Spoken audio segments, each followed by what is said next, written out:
আসসালামু আলাইকুম viewers, week students English চ্যানেলের পক্ষ থেকে আপনাকে অভিনন্দন জানাচ্ছি। আমি এখন জীবনানন্দ দাশের বিখ্যাত কবিতা বনলতা সেন আপনাদের সামনে উপস্থাপন করছি। হাজার বছর ধরে আমি পথ হাঁটিতেছি পৃথিবীর পথে, সিংহল সমুদ্র থেকে নিশীথের অন্ধকার মালয় সাগরে। অনেক ঘুরেছি আমি বিম্বিসার অশোকের ধূসর জগতে।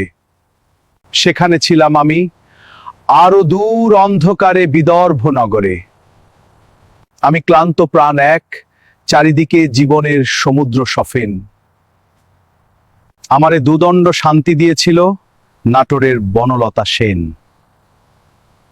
চুল তার কবেকার অন্ধকার বিদিশার নিশা, মুখ তার শ্রাবস্তির কারুকার্য অতি দূর সমুদ্রের পর। হাল ভেঙে যে নাবিক হারায়েছে দিশা, সবুজ ঘাসের দেশ যখন সে চোখে দেখে দারুচিনি দ্বীপের ভিতর, তেমনি দেখেছি তারে অন্ধকারে, বলেছে সে এতদিন কোথায় ছিলেন। আখির নীড়ের মতো চোখ তুলে নাটোরের বনলতা সেন। সমস্ত দিনের শেষে শিশিরের শব্দের মতন সন্ধ্যা আসে, ডানার রৌদ্রের গন্ধ মুছে ফেলেছিল।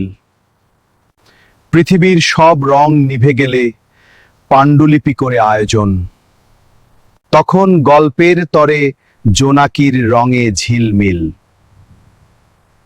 সব পাখি ঘরে আসে, সব নদী ফুরায় এ জীবনের সব লেনদেন। থাকে শুধু অন্ধকার, মুখোমুখি বসিবার বনলতা সেন। বন্ধুগণ, ভিডিওটি ভালো লাগলে দয়া করে আমার চ্যানেলটি সাবস্ক্রাইব করুন। ধন্যবাদ।